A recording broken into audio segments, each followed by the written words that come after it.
नमस्कार दोस्तों, मैं सुभाष अपने चैनल ईडुको सीरीज में मैं आपको फिर से स्वागत करता हूं। जैसा कि आप लोगों को केमिस्ट्री में कार्बनिक रसायन के अंतर्गत कार्बन एवं उसके यौगिक चैप्टर को हम लोग कवर कर रहे हैं। इसके पहले 2 वीडियो आ चुका है। अगर आप लोग नहीं देखे हैं तो पहले उसे देख ले। डिस्क्रिप्शन बॉक्स में लिंक दिया हुआ है, उसके बाद इसे देखिएगा तो ज़्यादा समझ में आएगा। तो आज हम लोग यह पार्ट नंबर 3 में यह कवर करने वाले हैं कि कार्बनिक रसायन के अंतर्गत कार्बन की बहुमुखी प्रकृति होती है। क्या कवर करने वाले हैं? कार्बन की बहुमुखी प्रकृति।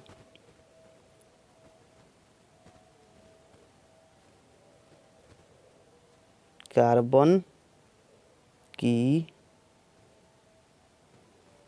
बहुमुखी प्रकृति।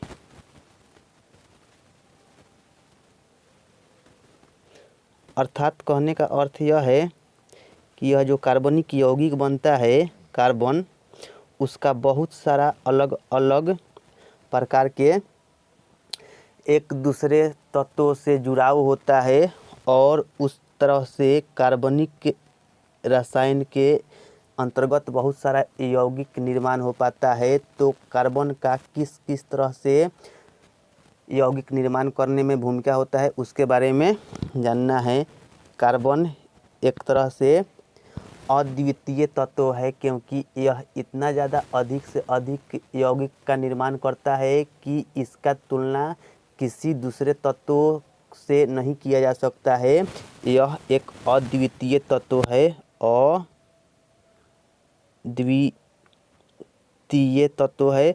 अद्वितीय तत्व कहने का तात्पर्य यह होगा कि इसका तुलना दूसरे तत्वों से नहीं करवाया जा सकता है, क्योंकि यह अकेले इस दुनिया में इतना ज़्यादा से ज़्यादा लाखों की संख्या में यौगिक का निर्माण करता है, जिसका संबंध इस दुनिया में या तो स्वतंत्र या संयुक्त अवस्था में देखने को मिलता है, या तो स्वतंत्र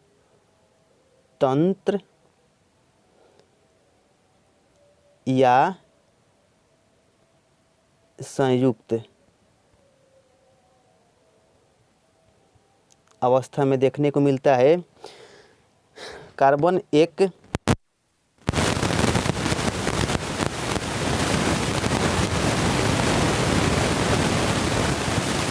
पदार्थ में लगभग पाया जाता है, इसीलिए कहा जा सकता है कि कार्बन सार्वभौमिक गुण रखने वाला तत्व होता है। सार्वभौमिक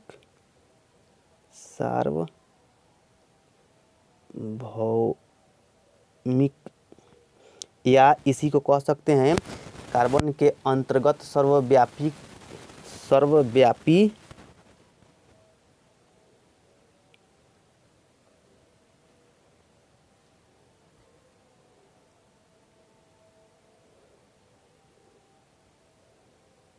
का गुण होता है।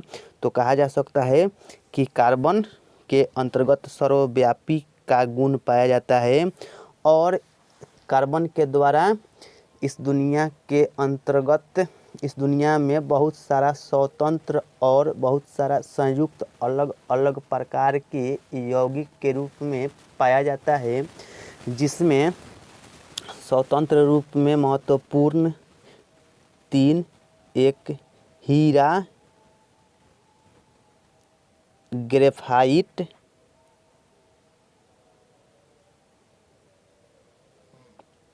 तथा फुलेरीन।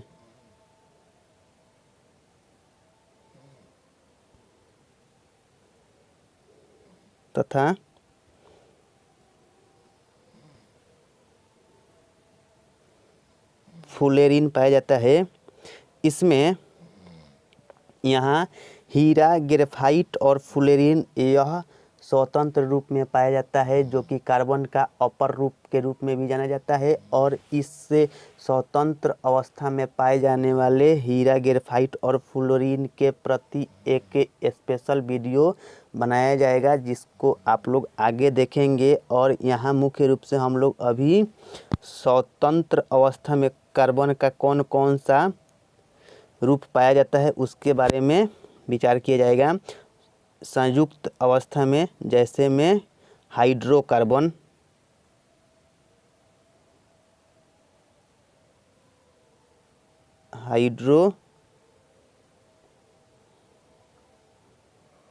कार्बन, इसमें हाइड्रोजन और कार्बन से मिलकर कार्बनिक यौगिक का निर्माण होता है, इसीलिए इसे हाइड्रोकार्बन के नाम से जाना जाता है। उसके बाद पेट्रोलियम,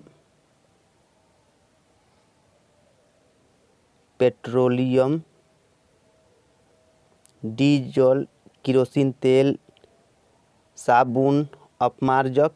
इस दुनिया में बहुत सारा हम लोग दैनिक जीवन में उपयोग में लाए जाने वाले पदार्थ जो हम लोग डेली अपने दैनिक जीवन में उपयोग करते रहते हैं, उसमें भी कार्बन का एक बहुत बड़ा योगदान होता है।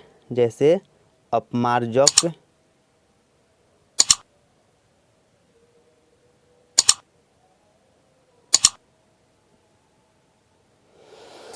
तो हम लोग अब आगे यह समझने का प्रयास करेंगे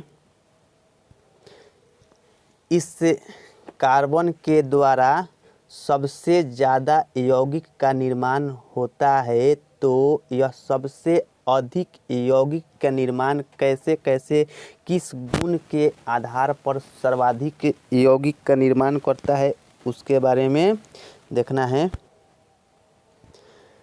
अधिक यौगिक बनाने के कारण, अर्थात कह सकते हैं कार्बन द्वारा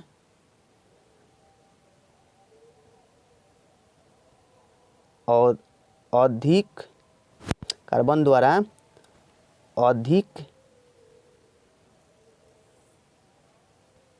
यौगिक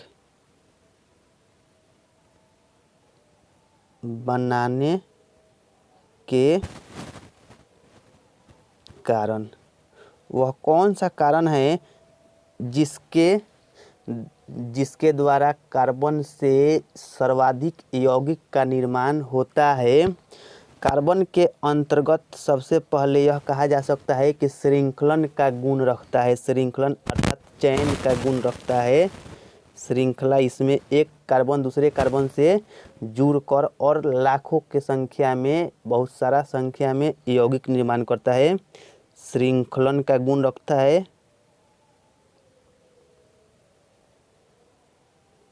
जिसे एक कार्बन दूसरे कार्बन से जुड़े होने के कारण से इसे स्वबंधन के रूप में भी जाना जाता है। क्या कहा जाता है? स्वबंधन,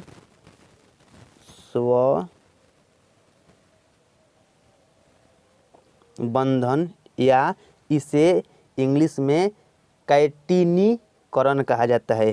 कैटिनीकरण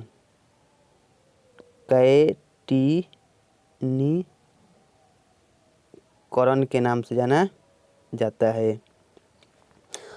अब हम लोगों को यह देखना है कि इस कार्बन के द्वारा श्रृंखलन अर्थात कह सकते हैं कि स्वबंधन के द्वारा जो बहुत सारे यौगिक का निर्माण होता है, वह किस किस तरह से यौगिक का निर्माण करता है। सर्वप्रथम, जब एक कार्बन दूसरे कार्बन से एक सीधी रेखा में जुड़ते हुए यौगिक का निर्माण करता है इस तरह से, तो इसे सीधी श्रृंखला के नाम से जाना जाता है। क्या कहा जाता है? सीधी श्रृंखला।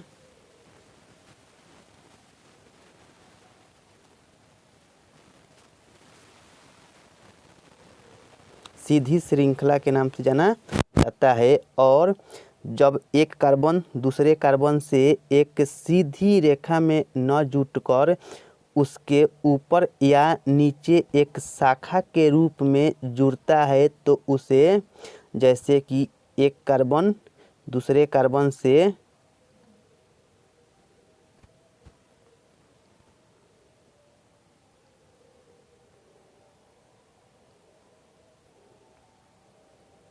शाखा के रूप में जो जुड़ने का काम करता है, तो इस तरह से बनने वाले कार्बनिक यौगिक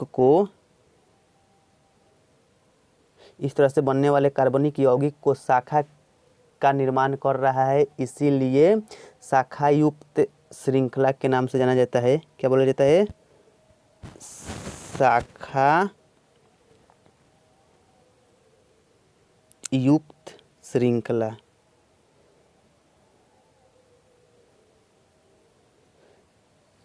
शाखा युक्त श्रृंखला के नाम से जाना जाता है। जैसे कि आप लोग देखते होंगे कि बैंकिंग सिस्टम में एक मेन ब्रांच होता है और उसका बहुत सारा छोटा छोटा ब्रांच होता है और उसी छोटे ब्रांच में लिखा होता है शाखा।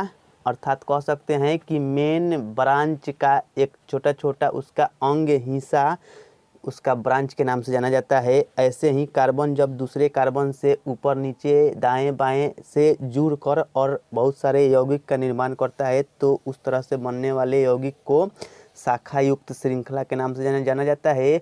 और जब एक कार्बन दूसरे कार्बन से जुड़ते हुए चला जाता है तो इस तरह से कार्बन के बीच में सीधी रूप तैयार होता है तो उसे सीधी श्रृंखला के रूप में जाना जाता है। और तीसरा कंडीशन यह भी होता है कि एक कार्बन दूसरे कार्बन से जुड़ के और एक बंद आकृति का निर्माण कर देता है तो उसे बंद श्रृंखला के नाम से जाना जाता है। जैसे एक कार्बन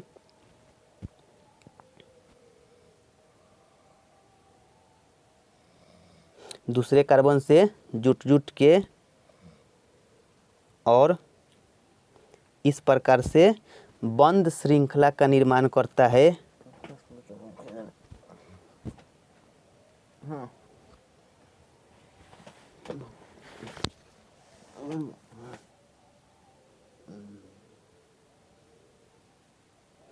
तो इसे बंद श्रृंखला के नाम से जाना जाता है। क्या कहा जाता है?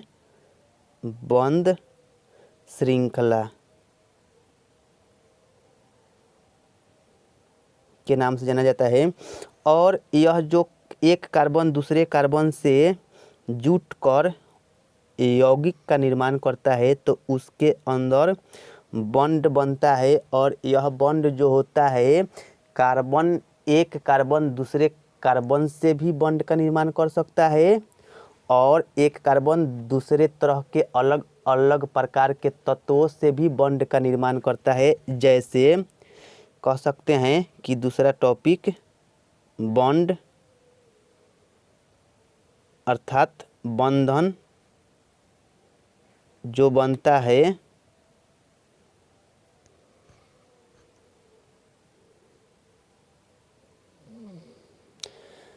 एक कार्बन दूसरे कार्बन से जुटता है। एक कार्बन दूसरे कार्बन से सिंगल बॉन्ड के द्वारा भी जुट सकता है या एक कार्बन दूसरे कार्बन से डबल बॉन्ड के द्वारा भी जुट सकता है या एक कार्बन दूसरे कार्बन से ट्रिपल बॉन्ड के द्वारा भी जुट सकता है। जो आगे एल्केन एल्कीन एल्काइन मिलने वाला है और उसी एल्केन एल्कीन एल्काइन के द्वारा यह समझने का आगे मिलने वाला है कि कार्बन कार्बन के बीच कैसे सिंगल बॉन्ड बनता है तो और डबल बॉन्ड कैसे ट्रिपल बॉन्ड बनता है उसके बारे में आगे के वीडियो में मिलने वाला है। और उसके एक कार्बन दूसरे कार्बन से श्रृंखला बनाने के बावजूद भी किसी दूसरे तत्वों से भी मिलकर यौगिक का निर्माण करता है। अर्थात कह सकते हैं एक कार्बन नाइट्रोजन से भी सिंगल बॉन्ड या एक कार्बन नाइट्रोजन से डबल बॉन्ड या एक कार्बन नाइट्रोजन से ट्रिपल बॉन्ड में भी यौगिक का निर्माण करता है। और इसके अलावे भी एक कार्बन किसी ऑक्सीजन से सिंगल बॉन्ड तथा एक कार्बन किसी ऑक्सीजन से डबल बॉन्ड के द्वारा भी यौगिक का निर्माण करता है। और इसके अलावे भी एक कार्बन दूसरे प्रकार के यौगिक का और निर्माण करने में हैलो श्रेणी के भी तत्वों का एक साथ जुटकर और यौगिक का निर्माण करता है। जैसे एक कार्बन हैलो श्रेणी से जुटता है, हैलो श्रेणी हाइलो श्रेणी से जुटता है और इस प्रकार से इसके यौगिक का निर्माण हो पाता है।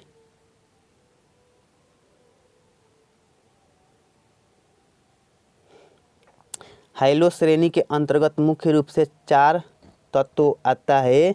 कौन कौन? Fluorine, chlorine, bromine, iodine. कोई भी carbon chlorine, fluorine, bromine, iodine से मिलकर कैसे यौगिक का निर्माण करता है, यह हाइलो एल्केन के नाम से जाना जाता है। तो इस हाइलो एल्केन के संबंध में आगे के वीडियो में मिलने वाला है। और हम लोगों को यह भी देखना है कि एक कार्बन दूसरे हाइड्रोजन से बहुत सारा यौगिक निर्माण करने में भूमिका निभाता है। इसीलिए हाइड्रोकार्बन के नाम से एक टॉपिक मिलेगा। और जब एक कार्बन किसी हाइड्रोजन से तत्वों के बंधन से जो जुड़ने का काम करता है, जैसे कि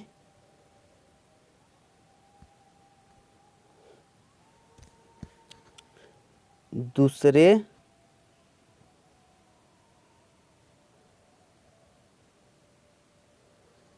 तत्वों से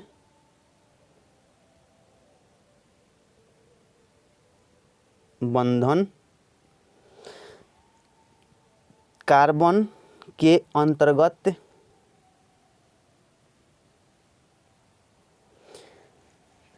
चारों साइड से 4 हाइड्रोजन जुटता है। इस आधार पर हम लोग यह कह सकते हैं कि कार्बन के अंदर चतुष्क संयोजक होता है। कार्बन कैसा होता है? चतुष्क संयोजक।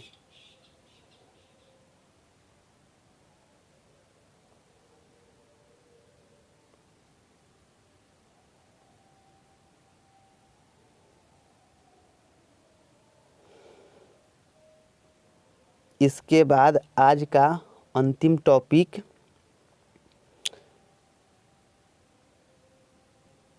समवायता, कार्बनिक यौगिक का समवायता।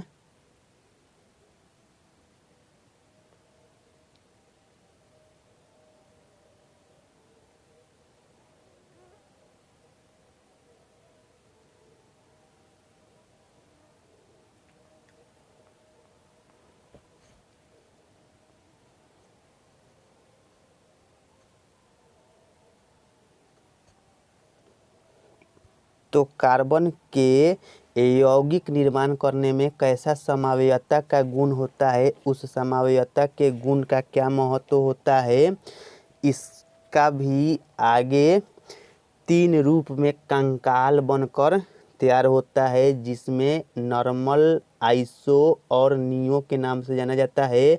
तो नॉर्मल, आइसो और नियो क्या होता है, यह समवायता का कैसे गुण प्रदर्शित करता है, और इस समवायता के गुण से कैसे कार्बन यौगिक का निर्माण कर पाता है, इसके संबंध में आगे प्रॉपर वीडियो के माध्यम से समझा जाएगा। Thank you.